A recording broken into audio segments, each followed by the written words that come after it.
Médecin le plus célèbre du PAF, les conseils de Michel Simès ne sont pas pris à la légère. D'autant plus lorsqu'il s'agit d'alimentation. Il est l'un des médecins les plus célèbres de France. Alors que Jimmy Mohamed semble être prêt à marcher dans ses pas de médecin du petit écran, Michel Simès n'a pas encore dit son dernier mot.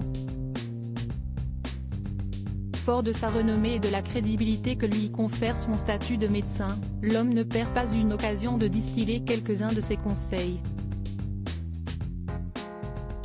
Ainsi, téléspectateurs et auditeurs peuvent compter sur lui pour les guider notamment sur le plan de l'alimentation. Car on ne le rappellera jamais assez, l'alimentation tient une place de choix dans la bonne santé d'un organisme. Et il se trouve que celui qui est devenu proche d'Adriana Karembeu après avoir co-animé ensemble les pouvoirs extraordinaires du corps humain, s'interdit deux aliments bien précis. Très apprécié du grand public, Michel Simès, médecin et ancien chirurgien spécialisé en ORL, s'y connaît en matière de santé. Alors forcément, il est toujours très écouté. Au sujet de la malbouffe, il prodigue ainsi quelques conseils.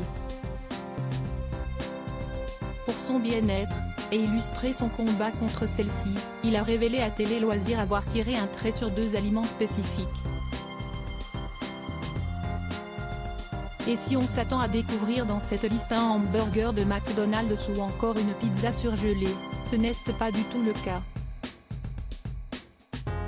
Il s'agit d'aliments plutôt inattendus et au goût savoureux.